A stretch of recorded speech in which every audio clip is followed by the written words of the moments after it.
Jemedari mkuu akajitokeza mbele zao, wakapata ufunuo wa jemedari mkuu kujitokeza mbele zao kuambia yuko pamoja nao. Kwa hiyo meza ya Bwana ina neema ya pekee, usikose siku ya Jumapili. Baada ya maelezo ya mtumishi wa Mungu ambaye Mungu pia amemleta, amekuwa baraka. Karibu sana Mchungaji Fidel, kwa lile ambalo Mungu amekupa kwa ajili ya studio yako hapa. Lakini wanaofuatia duniani kote walio subscribe ni 137,000 na wengine bado hawajajitokeza, lakini wote wanatusikia. Karibu sana. Asante sana. Amen. Haleluya. Jina la Bwana libarikiwe. Sema amen. Nashukuru tena Mungu kwa kunipa nafasi ya siku ya leo kwenye madhabahu ya Mito ya Baraka. Nashukuru tena Mungu kwa kunikutanisha na Baba na kupata kibali mbele zake na kunikubalia kusimama kwenye madhabahu ya Mito ya Baraka. Mungu akubariki baba yangu. Ni wachungaji walio wachache kupokea wajumbe. Baba, nimeona Mito ya Baraka kweli kweli. Alafu Mungu amenifundisha jambo moja kutoka kwake. Baba ni mnyenyekevu wa Mungu. Hilo ni jambo ambalo Mungu amenifunulia. Tena niko serious. Amen. Mungu akaniambia mchungulie vizuri. Nikachungulia. Unajua macho ya kiroho huwezi kuliona hili. Mungu mchungulie vizuri kwenye macho nyingine ya kiroho. Nilipochungulia nikaona unyenyekevu, jinsi anavyonyenyekea mbele za Mungu. Mungu akanishuhudia hili paka moyoni, nikashikwa na furaha, nikafurahi, nikasema ni wa Mungu walio wachache ambao wana unyenyekevu mbele za Mungu. Ndio siri ambao Mungu animfunulia kwake. Ni mnyenyekevu. Anyenyekea. Na Baba katika unyenyekevu Mungu anasema atakuongezea miaka na miaka ya kuishi.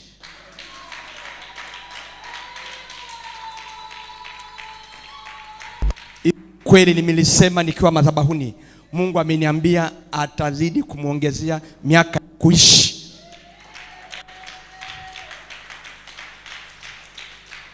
Na kuomba hiyo iwe maombi yako kumuombea Baba Mungu azidi kumuongezea miaka ya kuishi.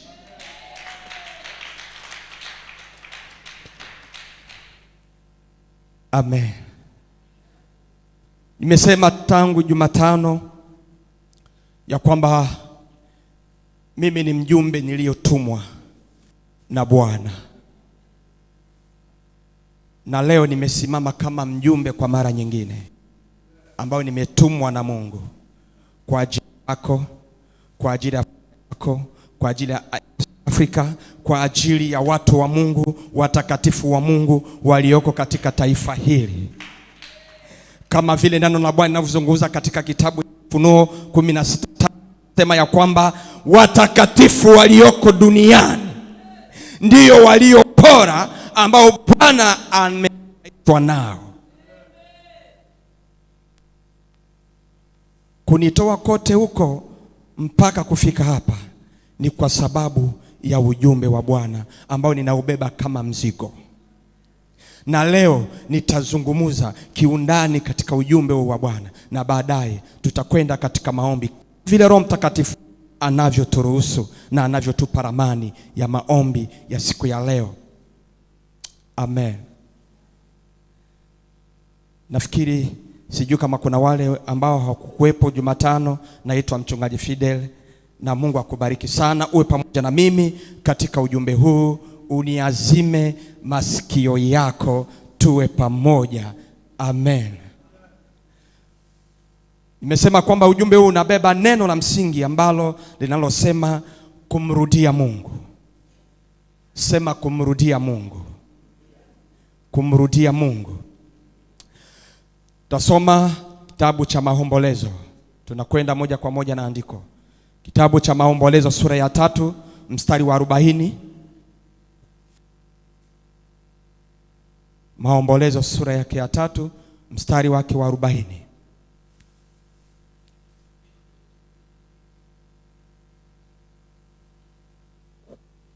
Tunasoma namna hii kwa jina la Yesu Kristo.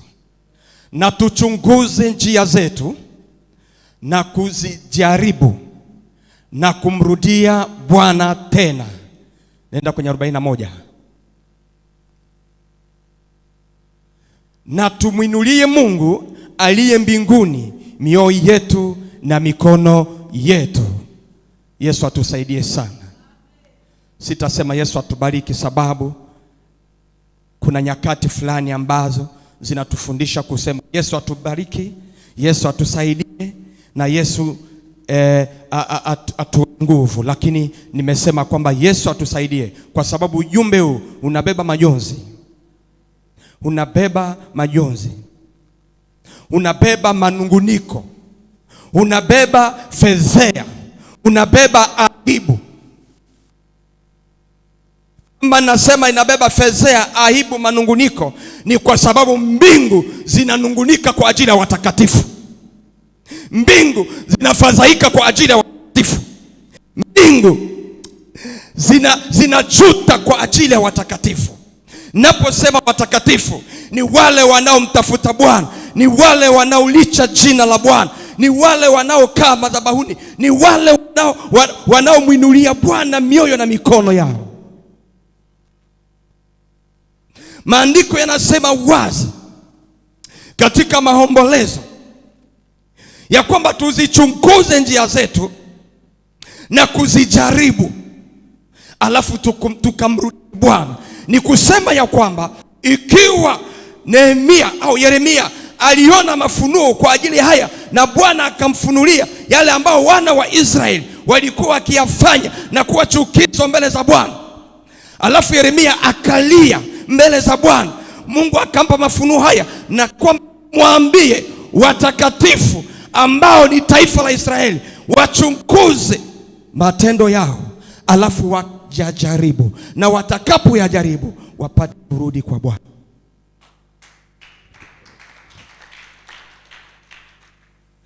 Ndio ili Mungu hakusema kwa Israeli bure, alisema kwa sababu wamefika mahali wakamkosea Mungu. Wamefika mahali wakamziaki Mungu, wakafata na taratibu za mataifa mengine, wakaachana taratibu za Mungu, wakaachana amri za Mungu. Mungu akaweka kifungoni, Mungu akaweka katika hali isiyo ya kawaida, na baada ya hapo wakajutia, wakaelewa ya kwamba wamekosea Mungu. Ndio maana Yeremia amepata maono haya kwa ajili, alikuwa madhabahuni ili kuomboleza kwa ajili ya taifa lake. Ndio maana kinaitwa kitabu cha maombolezo, sababu Yeremia aliomboleza kwa ajili ya taifa la Mungu Israeli. Leo mbingu zinaomboleza kwa ajili ya watakatifu. Kwa namna gani wanavyojishika, wanavyojikamata, wanavyojifananisha. Asubuhi tumehubiriwa neno ambalo umfanane Yesu. Watakatifu wanajifananisha hali ambayo isiyokuwa ya kawaida, isiyokuwa sawa sawa na mwito walioitiwa na Bwana.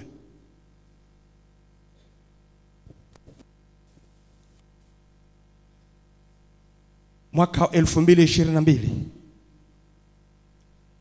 kuna jambo ambalo Mungu ameniambia kuhusu neno kumrudia Bwana. Tariki 7 siku ya Ijumaa,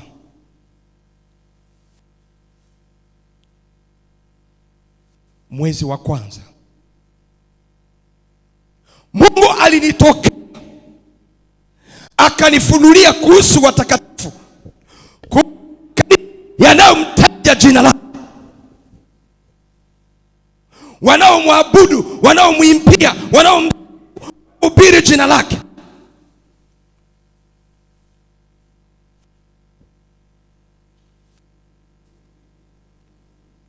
Akasema ya kwamba ongea na watakatifu wangu, ongea na watu wangu wanaolicha jina langu. Asante. Wanaolicha jina langu, wanaoniita usiku na mchana, wanaotaja jina langu. ukawaambia ya kwamba yako mambo ambayo wanaoyafanya yasiofanana na mwito niliowaitia, yasiofanana na mwito. Kama Mungu amekuita, anajua nini alichokuitia, anajua ni kitu gani ambacho amekiweka ndani yako, na ukifanyie kazi. Hivi mnajua ya kwamba kuna watu ambao watazuiliwa kuingia mbinguni sababu wamefanya kazi isiyolingana na mwito wao. Na mtu siku zote akifanya kazi isiyofanana na mwito, atafanya mambo ambayo hayafanani na Mungu. Lakini ukifanya kazi ambayo Mungu amekuitia, lazima utaongozwa na Roho wa Mungu na utafanya kilicho sawa sawa na mapenzi ya Mungu. Mtu mmoja aseme amen. Bwana akaniambia, ambia taifa langu, ambia watakatifu wangu, kwa nini wanajifanya ya kwamba wanalitaja jina langu? Kwa nini wanajifanya ya kwamba wananiabudu, lakini wanazikana nguvu zangu?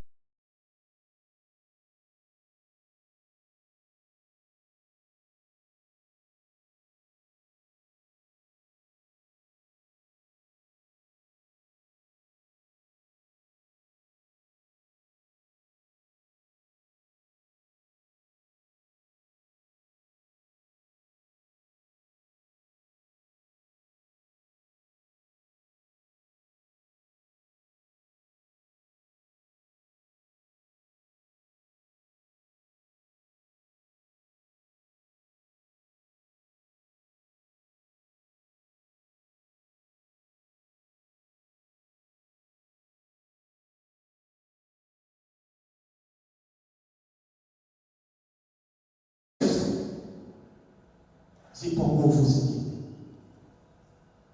zilizo tofauti na nguvu za Mungu aliyeziumba mbingu na dunia.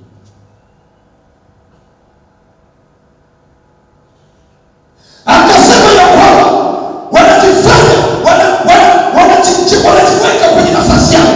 Utukufu ambao mimi Mungu ungepasha kunifikiria, ungepasha kuwa wao, ukazunguka kitu cha enzi, lakini utukufu wanaushika matendo, wanaufanya kuwa wao.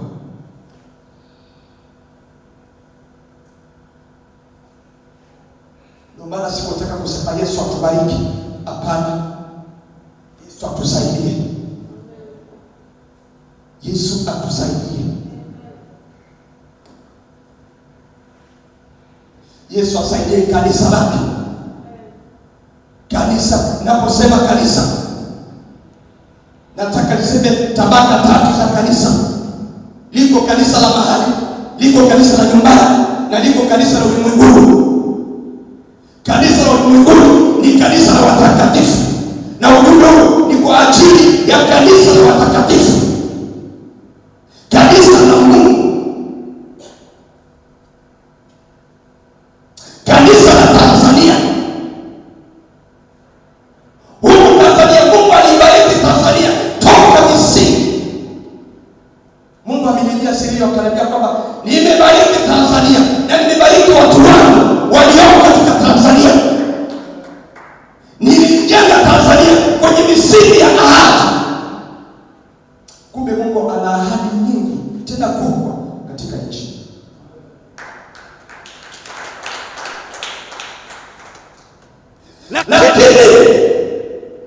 Lakini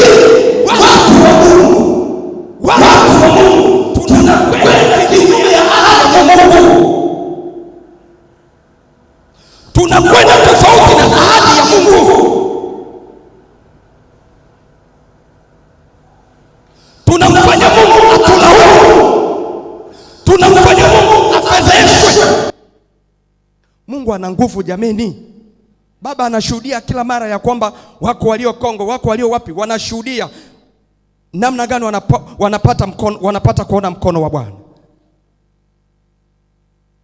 Mpaka uende chemba uchukue nguvu zingine, unatafuta nini kwa Mungu wetu?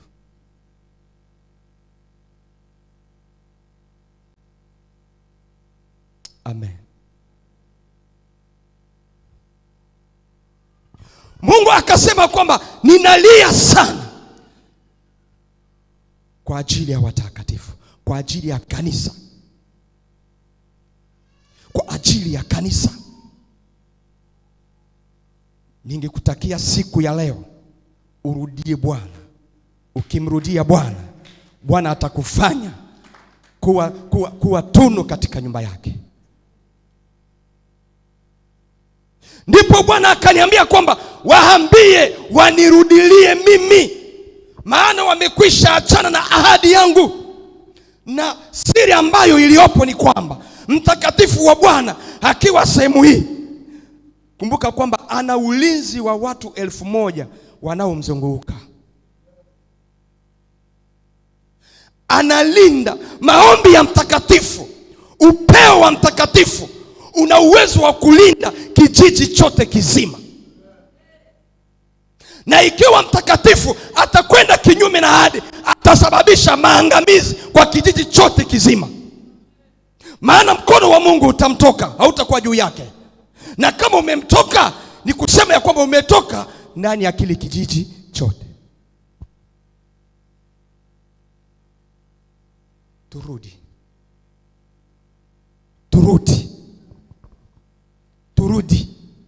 Tusome Yeremia 36 mstari wake wa 2. 36 Yeremia.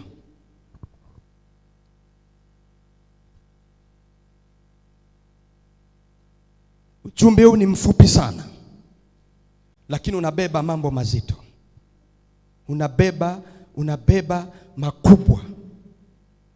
Mimi sitaongeza, sitapunguza. Hapo namaliza, na tunaingia kwenye maombi. Na yako maombi ambayo Bwana ameniambia tutakaoyaomba kwa ajili ya hili. Yeremia 36 mstari wake wa 4. Mstari wake wa 2. Rekebisha kidogo, mstari wake wa 2, Yeremia 36. Asante. Tunasoma kwa jina la Yesu. Toa gombo la chuo, ukaandike ndani yake maneno yote niliyokuambia juu ya Israeli na juu ya Yuda na juu ya mataifa yote, tangu siku ile niliponena nawe, tangu siku za Yosia hata siku hii ya leo. Mungu anaambia Yeremia, anaongea na Yeremia, anasema na Yeremia. Kuna mafunuo ambayo aliyompa ili apate kuongea na Israeli, mafunuo aliyompa ili apate kuongea na Yuda, kwa sababu ya makosa waliofanya mbele za Mungu. Hasira ya Mungu ikawaka juu ya Israeli. Akamwambia, andika na utakwenda kuisoma mbele za taifa langu. Twende kwenye mstari wake wa 3. Mstari wa 3 anasema kwamba huenda nyumba ya Yuda watasikia mabaya yote niliyokusudia kuwatenda, wapate kurudi, kila mtu akiacha njia yake mbaya, nami nikawasamehe uovu wao na dhambi yao. Mungu anasema,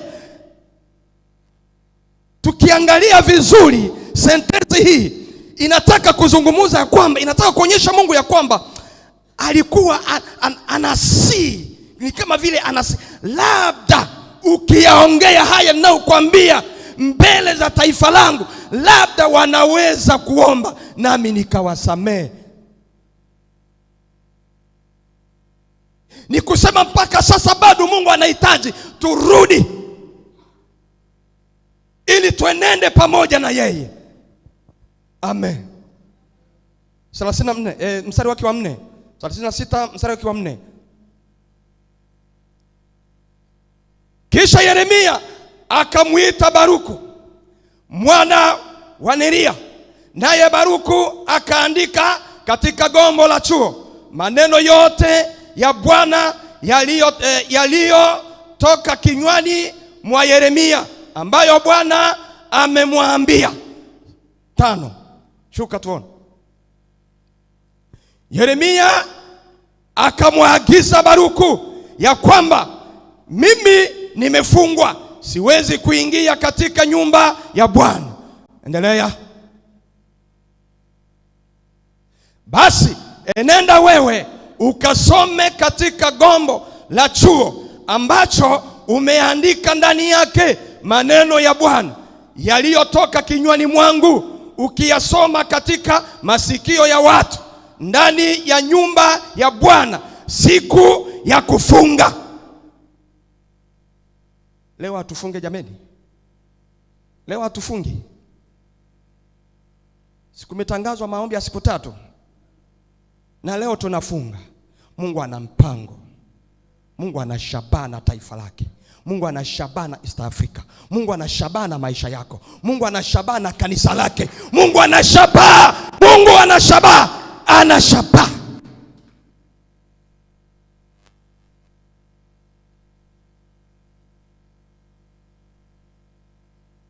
Ndio maana nimewaambia kwamba nasimama kama mjumbe ambaye nimetumwa na Bwana.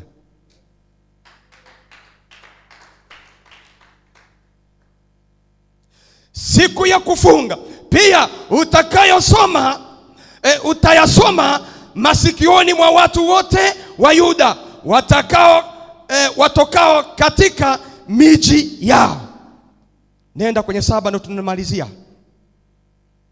Labda wataomba dua zao mbele za Bwana na kurudi, kila mtu akiacha njia yake mbaya, kwa maana hasira na ghadhabu ni kuu sana alizotamka Bwana juu ya watu hawa. Bwana tusaidie taifa la Bwana. Anasema kwa sababu hasira na ghadhabu ni kuu ambayo Bwana ametamka.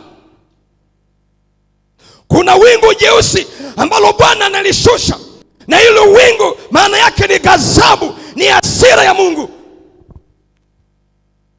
Kwa sababu ya vitendo watakatifu tunavyovifanya mbele za Bwana, tunadanganya wateule wa Mungu, tunadanganya watoto wa Mungu.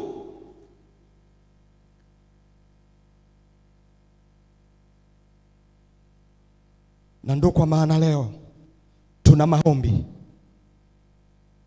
Maombi haya ni aina 2 za maombi. Aina 2 za maombi. Aina ya kwanza, tutamlilia Bwana atusamehe makosa na dhambi tulioyatenda zidi ya maisha yetu, zidi ya taifa letu. Kumbuka ya kwamba ukifanya dhambi unaweza kuwa sababu ya familia yako kuingia katika hatia. Kama Mungu amekutegemea, unajua kuna watu ambao Mungu amewategemeza. Kuna watu ambao Mungu amewaona kama tegemeo. Mungu alimtegemea Ayubu. Si unajua hilo? Ndio maana hakuwa na wasiwasi na Ayubu. Hata shetani alipokuwa katika mizunguko akakutana na Mungu, Mungu akamuuliza, unatoka wapi? Natoka duniani kutembea. Mungu akamswali, haukumuona mtumishi wangu Ayubu? Je, Mungu anakutegemea wewe? Yesu atusaidie sana wapendwa wa Bwana. Natamani ya kwamba Mungu anataka ufike sehemu aseme ya kwamba nina mtumishi wangu katika kanisa la Mito ya Baraka. Amen.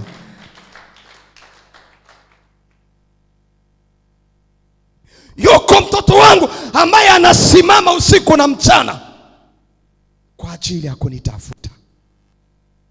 Tutaomba maombi ya kumimina machozi yetu kwa Bwana, ya kumimina mioyo yetu kwa Bwana. Anasema ya kwamba tuinue mikono yetu juu na mioyo yetu kwa ajili ya kumuomba. Na kila ambaye amuombaye Bwana lazima apokee majibu.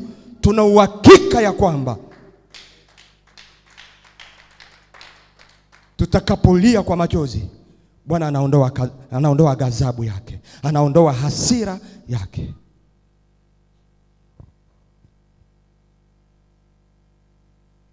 Na aina ya pili ambayo tutaomba, Mungu amesema tutaomba uhusiano mpya. Uhusiano mpya kati ya taifa la Mungu na Mungu. Pawepo tena uhusiano, maana uhusiano ulikuwa umekatika na ghadhabu ilikuwa imetanda. Lakini maombi ya leo yaondoe ghadhabu kwa jina la Yesu Kristo.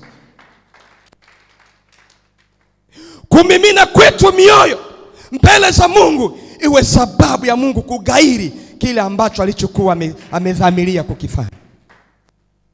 Maombi ya watakatifu inazuia hasira ya Mungu. Tusimame. Kuna mwimbo ambao unanijia sana kifuani mwangu. Sijui kama tunaujua. Ni mwimbo wa wokovu. Je, tunaimba nyimbo za wokovu? Vitabu vya wokovu.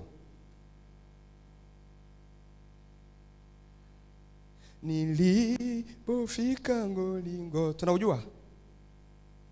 Asante. Tunabadilisha. Hatuwezi tukaimba mwimbo ambao tutawajua. Lazima utuingize katika hali ya majuto mbele za Bwana. Amen. Amen. Yoyote tunaujua huo? Yoyote uonao katika mwendo wako. My God.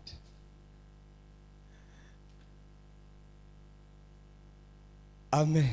Nataka basi tuimbe mwimbo ambao unatuelekeza katika majuto ya Bwana.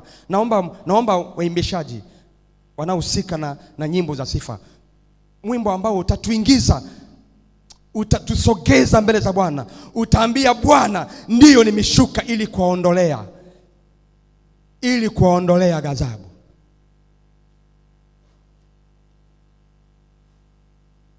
Karibu, karibu, karibu. Karibu. Karibu. Karibu. Mimi niko mwimbaji, mwimbo wote mimi naimba. Hata kama nitapika midomo nitakufuata, nitasahau mara ya kwanza, ya pili nitakufuata. Uimbe mwimbo ambao unatuingiza katika neema ya Bwana.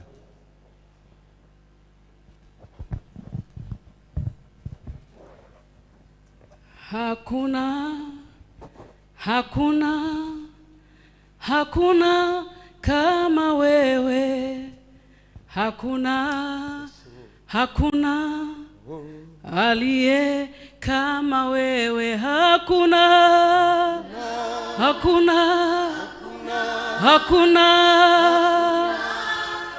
tunasema hakuna Bwana. Hakuna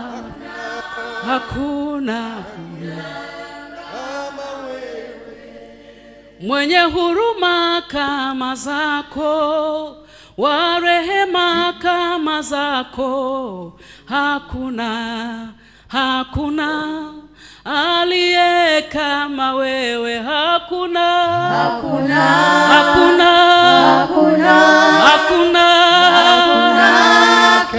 tunasema hakuna Baba. Hakuna wa huruma kama zako. Hakuna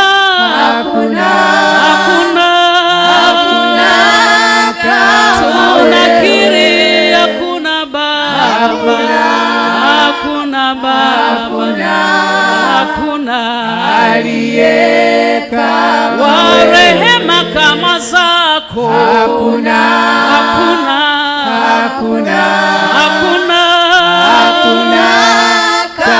tunasema hakuna Baba.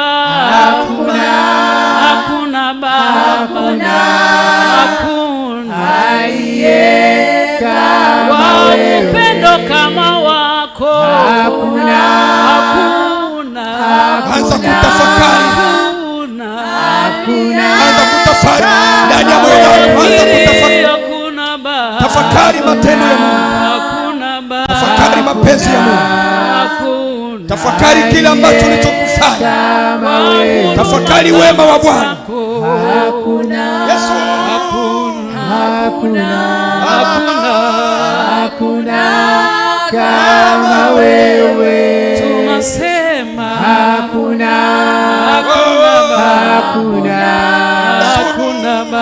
aliye kama wewe.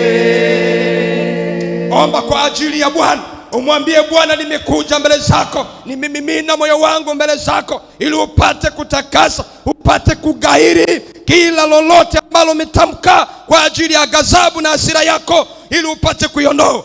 Karibu kwa maombi, tena uombe ukiwa katika hali kabisa ya uchungu, sababu jambo hili ni jambo ambalo limemfanya mbingu zipate kukasirika. Kwa hiyo karibu kwa maombi. Baba uliye juu ya mbingu zote, tunasema asante sababu umetufanya kuja mbele zako katika moyo wa kuvunjika, katika moyo wenye majuto, tukisema ya kwamba hatuna namna. Ni mengi ambayo tunaoyafanya yaliyo kinyume na maisha yetu, yaliyo kinyume na mwito, yaliyo kinyume na yale ambayo umekusudia sisi kuyafanya. Yako mambo mengi yanayotutoa katika wema wako na katika neema yako, yametufanya kuwa mbali na mapenzi yako. Hivi Bwana, tumekuja mbele zako, tumelia machozi, tumeanguka kabisa. Tunasema ya kwamba hurumia, ondoa ghadhabu, utusamehe Bwana makosa na dhambi tunayoyafanya mbele zako, kwa jina lako takatifu. Ewe Mungu wa huruma, Bwana wa rehema, watendee mema watu wako, watendee mema watu wako, kwa ajili ya kusamehe, kwa ajili ya kutunga mkono, kwa ajili ya kutuhurumia. Hurumia Bwana, gairi ghadhabu yako, gairi maneno yako ya hasira uliyoyatamka kwa ajili ya taifa lako, kwa ajili ya taifa lako, kwa jina la Yesu Kristo. Tunaomba kwa ajili ya East Africa. Bwana Yesu, naomba mamlaka ya damu yako itengeneze kila jambo. Tunaomba kwa ajili ya taifa hili ambalo Bwana umenileta ndani, ambalo Bwana simama ndani, ambalo Bwana umenifanya kuwa mahali hapa, kupali kulikumbuka, kupali Bwana Yesu kugairi wingu jeusi upate kuliondoa, wingu la ghadhabu lipate kuondoka, mamlaka yako yenye huruma na rehema ipate kutawala. Naomba wingu jeupe kwa ajili ya taifa lako, naomba wingu jeupe kwa ajili ya watakatifu wako, naomba wingu jeupe kwa ajili ya watoto wako, naomba wingu jeupe kwa ajili ya familia zetu. Wingu jeupe ni wingu la amani, ni wingu la majibu, ni wingu lenye maagano, ni wingu lenye mapatano, wingu lenye mapatano kati yetu na Bwana, kati ya taifa lako na watu wako. Neema ya mbingu itende kazi Bwana, upendo wako Bwana ukatende kazi. Omba kwa ajili ya uhusiano. Halika Mungu ukimwambia kwamba tunahitaji uhusiano mpya tena, maana ya zamani ya kale yamepita, sasa tunahitaji awe mapya.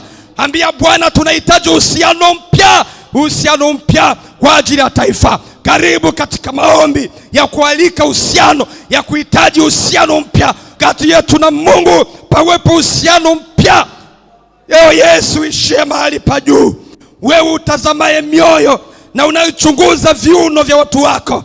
Bwana Yesu, tunahitaji sawasawa na neno lako, sawasawa na ulichoongea, sawasawa na ulichosema, sawasawa na ulichoamuru, ya kwamba Bwana tukuhitaji wewe, upate kutuonekania tena upya, upate kutufanya upya. Ndio maana ukasema ya kwamba acha mkaombe uhusiano mpya. Nasi tumeanguka magotini kwa ajili ya kuomba, tunahitaji uhusiano mpya. Hakika tumeshakuwa mbali, tulikuwa tumepotea. Mambo mengi tulikuwa tunayafanya na mambo mengi yalikuwa yanaendelea, lakini yalikuwa kinyume na mwito, yalikuwa kinyume na ule uhusiano ambao Bwana uliuunganisha ngadi yetu. Na kwa sasa tunasema ya kwamba uhusiano wako uonekane tena kwetu, ili uzungumuze nasi, ili tuenende pamoja na wewe, ili tuenende katika ahadi zako, ili tuenende katika mapenzi yako, ili tuenende katika kifungo chako.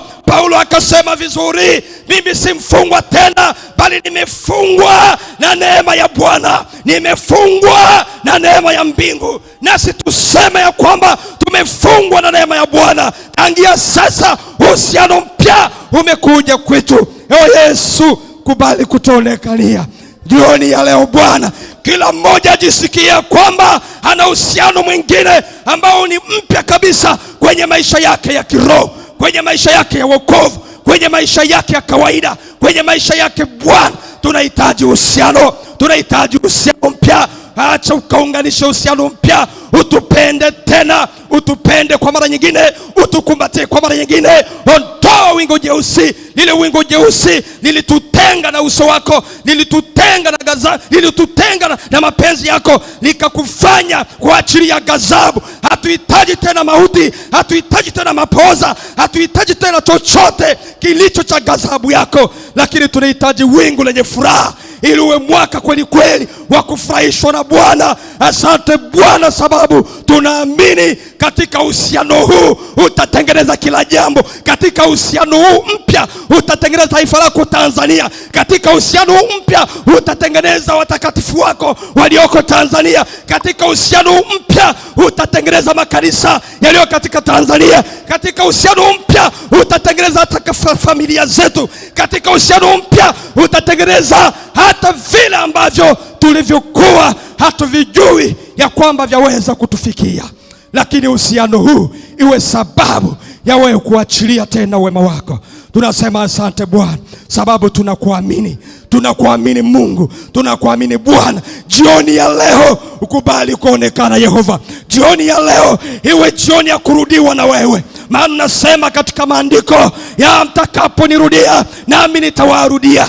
Nasema asante sababu tunahakiki ya kwamba jioni ya leo Bwana ni jioni ya kurudiwa na Bwana. Ni jioni ya kurudiwa na wewe. Ni jioni ya kupokea uhusiano mpya. Ni jioni ya kupokea mema. Ni jioni ya kupokea tena uunganiko mpya Bwana. Maana ushirikiano wetu na mbingu ndio fahari kwetu, na ndio fahari kwetu kabisa. Maana tuwezi fanya lolote kama hakuna muunganiko ulio kati yetu na mbingu. Tunakuita Bwana, utende kazi, ukaonekane, ukatukuke, sifa zako zikaonekane, mapenzi yako ikaonekane, kwa jina la Yesu Kristo. Sasa omba kwa ajili ya maisha yako. Omba kwa ajili ya maisha yako. Ambia Bwana sababu amekwisha ruhusu uhusiano mpya ndani ya maisha yako. Sasa umwambie ya kwamba utengeneze sasa njia yangu. Tengeneza sasa njia yangu. Tengeneza njia ya watu wako. Tengeneza Yehova. Tengeneza kamanda wa vita. Tengeneza, andaa vizuri njia zetu. Andaa vizuri njia zetu. Tusiende kinyume na wewe tena. Tusiende kinyume na mapenzi yako. Tusiende kinyume na mapenzi yako. Sasa andaa njia zetu. Andaa njia zetu. Andaa njia za huyu mama. Andaa njia ya ubaba. Andaa njia zetu. Andaa njia la kanisa Mito wa Baraka. Andaa njia zetu. Andaa njia ya kanisa lako la Tanzania. Andaa Bwana Yesu, andaa. Tuandae vizuri. Tuandae vizuri. Tuandae vizuri. Andaa njia zetu. Zitengeneze njia zetu. Zifanye kuwa wazi. Ondoa vifungo, ondoa laana, ondoa mikosi, ondoa balaa, ondoa kila shida, ondoa kila kipingamizi kwa jina la Yesu. Kwa jina la Yesu. Yesu onekana, Yesu jitukuze, Yesu tukuke. Kubali kuonekana Yehova. Ukubali kutukuka Bwana, Mungu wa rehema, Mungu wa mapendo. Naamini ya kwamba njia zetu ziko wazi kwako, na wewe kwa sababu ndo njia, basi utatuonekania. Utakuwa kiongozi wetu tangia sasa na hata milele. Utakuwa kiongozi wa taifa lako. Utakuwa kiongozi wa kanisa lako. Utakuwa kiongozi wa East Africa. Utakuwa kiongozi wa maisha yetu. Utakuwa kiongozi wa kila jambo ambalo lilionekana kwetu kama haliwezekani. Kwa hiyo leo nakwenda kuliwezesha, kwa sababu umekwisha tena kuturudi na tumekwisha kuungana pamoja na wewe. Asante Mungu, asante Bwana, na kushukuru sababu nimetimiza ahadi yako. Nimetamka yale ambayo uliokwenda kuniambia. Kwa hiyo kinachofuatia ni wewe sasa Bwana kuona huruma na rehema, alafu ni kutengeneza ili mambo yote yakawe mapya, ukayafanye mapya. Nchi yetu Tanzania ikawe mpya, maisha yetu yawe mapya. Yesu, Mungu wa milele, tunasema asante Bwana. Asante Mungu wa huruma. Asante kwa upendo wako. Ni upendo wa namna gani huu ambao umetupendelea Bwana. Tunasema asante. Asante kwa kusikia kilio chetu. Asante kwa kusikia maombi yetu. Asante Bwana sababu wewe ni mwema. Jina lako liinuliwe. mapenzi yako yafanyike kwetu. Hatuna mashaka tena, tunayo matumaini ya kwamba tayari umekwisha kutufungua, umekwisha kutuacha huru, umekwisha kuondoa wingu jeusi, umekwisha gairi ghadhabu yako, umekwisha kuondoa ghadhabu yako, umekwisha gairi hasira yako, na maneno yote uliyoyatamka ya hasira umekwisha kuyaondoa. Sasa umeleta furaha, sasa umeleta furaha, sasa umeleta furaha, sasa umeleta furaha, sasa umeleta furaha, umeleta furaha kwa ajili ya maisha yetu, umeleta furaha kwa ajili ya nafsi zetu, umeleta furaha kwa ajili ya taifa lako, umeleta furaha. Sasa tuna mashaka. Wafilipi 4:4 anasema ya kwamba furahini katika Bwana, tena anasema furahini baada ya mambo yote umeturejeshea furaha. Asante Bwana kwa furaha. Piga makofi kwa Bwana, umwambie asante kwa kuturejeshea furaha. Mwambie Bwana asante kwa furahi, mwambie Bwana asante kwa furahi. Naamini ya kwamba kuna jambo ambalo Mungu amekwenda kufanya kwa ajili ya maisha yetu, na kwa ajili ya taifa lake, na kwa ajili ya kanisa lake, na kwa ajili ya East Africa.